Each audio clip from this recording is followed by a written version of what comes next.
Olá pessoal, tudo bem com vocês? Eu espero que sim. Eu sou o professor Inácio, essa é a disciplina de Laboratório de Redes, ofertada pelo curso Técnico em Rede de Computadores do Instituto Federal do Ceará em parceria com a Academia Cisco.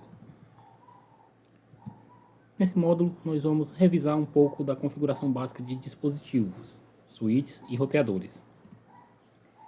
Iniciando com a configuração básica de switch, vendo um pouco sobre portas, controle de acesso, configuração básica do roteador e verificação de rotas conectadas. Como é que a gente configura um switch? Bom, de um modo geral, um switch, quando você compra, ele já vem pronto de fábrica para ser usado. Mas isso só serve em uma rede pequena, em uma rede doméstica ou uma rede de um pequeno escritório que tenha no máximo, dois switches. A partir do momento que você tem uma rede como uma rede de campus, com equipamentos espalhados por todos os lugares, você vai querer configurar esse equipamento para acesso remoto e para proibir acesso não autorizado. Você vai fazer isso através de um cabo de console.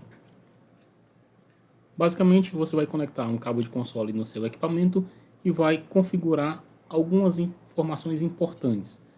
É bom lembrar que, se você tem um switch com a versão iOS mais recente, a versão iOS 15, você vai querer habilitar a pilha dupla para permitir o uso de IPv6 e IPv4 no seu switch. Quais são os comandos básicos de configuração do switch? Você vai entrar no modo de administração, onde você vai encontrar esse cerquilho na frente do nome do dispositivo.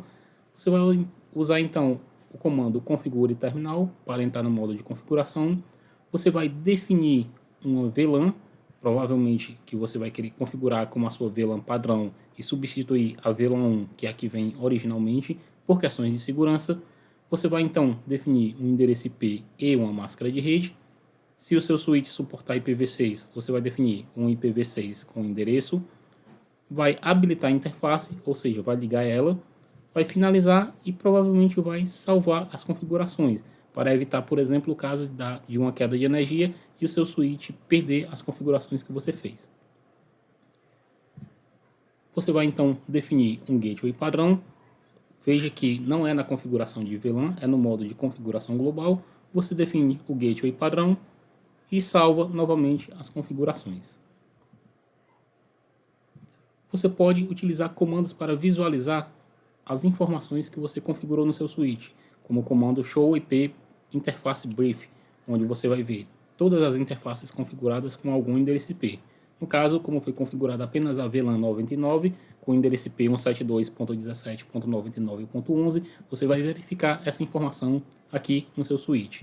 Se você tiver configurado IPv6, o comando é show IPv6 interface brief. Você vai ver então as mesmas informações. No caso, a VLAN 99 com esse endereço IP.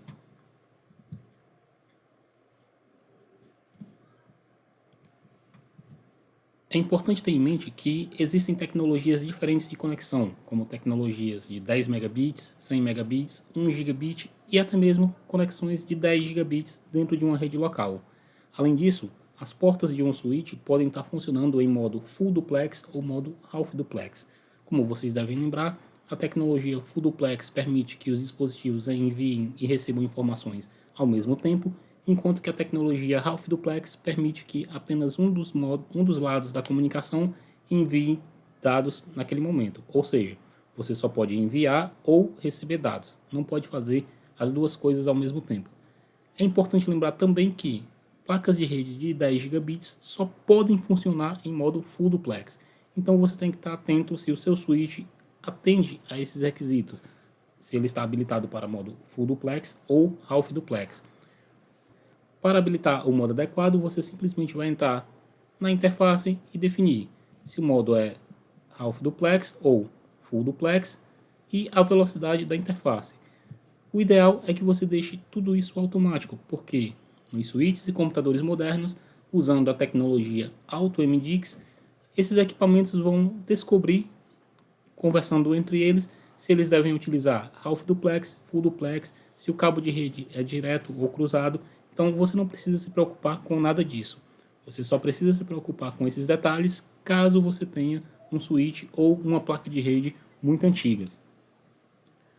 Você pode verificar as informações de portas olhando as informações de interface, olhando a configuração de inicialização, olhando a configuração atual e outras informações do seu switch. Se você pedir para verificar a configuração atual, você vai ver os dados que estão rodando no seu switch nesse momento. Por exemplo, se você mudar o endereço IP da VLAN 99 ou gateway padrão, você vai ver essa configuração com o comando show running config. Porém, note sempre que o running config pode ser diferente do startup config. O startup config é a configuração de inicialização, significa que se faltar energia e voltar, o seu switch vai voltar com as configurações do startup config. E o running config são as configurações que estão em execução no momento.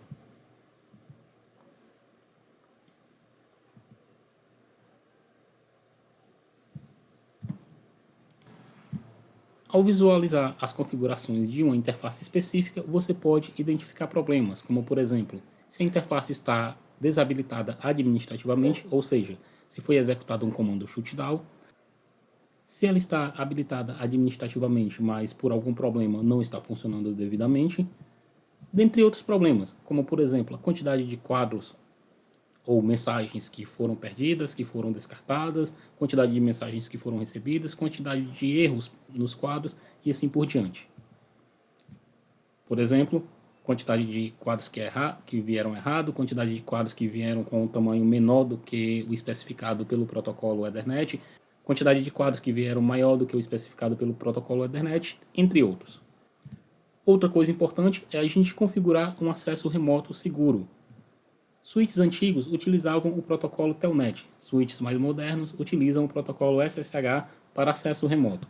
É importante você configurar o acesso remoto ao seu switch para que você não tenha que sair andando pela empresa, pelo campus, para gerenciar todos os equipamentos. Você pode verificar a versão do iOS do seu dispositivo e verificar se ele tem acesso, se ele permite acesso remoto. Se ele permitir acesso remoto, na hora que você for tentar acessar, vai ser solicitado um usuário e uma senha. Você pode verificar se o seu switch está habilitado ou não com o protocolo SSH, com o comando show IP SSH ou com o comando show SSH. E você pode configurar o seu dispositivo para esse acesso remoto. Eu vou deixar como atividade para vocês procurarem na internet como fazer isso. Também é importante entendermos as configurações básicas de um roteador. As configurações básicas seguem o mesmo procedimento da configuração dos switches. Você vai configurar um hostname, habilitar senhas de acesso, habilitar a linha de console, habilitar os terminais VTY e criptografar as senhas. Você pode definir um banner, ou seja, uma mensagem que vai ser exibida toda vez que alguém tentar acessar o seu roteador de forma remota e então salvar as configurações. Você pode também definir o seu roteador com pilha dupla. O que é isso? Você pode definir um endereço IPv4 e um endereço IPv6 no seu roteador, nos seus switches e em seus computadores, dispositivos de um modo geral. Isso garantirá que você poderá migrar suavemente, ou seja, sem nenhum esforço extra, de uma pilha de protocolos, no caso o IPv4, para a pilha de protocolos IPv6 quando essa estiver funcionando corretamente. As configurações de roteador são como essas. Você então acessa a interface do roteador, define o endereço IPv6, define o endereço IPv4 com os comandos IP address, colocando o endereço IP a máscara de rede, IPv6 address, colocando o endereço IP, colocando uma descrição na interface, habilitando ela com o comando no shutdown. E esse processo se repete para cada uma das interfaces de rede. Por fim, podemos verificar as redes diretamente conectadas no nosso roteador, utilizando os comandos show IP interface brief, show IPv6 interface brief, show running config e a interface, e os comandos show IP route, show IPv6 route. Quando você verifica o IP e a interface, você verá a configuração de endereço IP de cada uma das interfaces, IPv4 ou IPv6. Quando você utiliza uma interface específica, você vai ver informações daquela interface. Por fim, quando você pede informações de rotas IP ou de rotas IPv6, você vai encontrar as rotas diretamente conectadas com a letra C. Você vai encontrar a letra L indicando qual é o endereço IP daquela interface, tanto para configurações de IPv4 quanto para configurações de IPv6. É isso aí, pessoal. Eu sou o professor Inácio, essa é a disciplina de Laboratório de Redes. Até a próxima.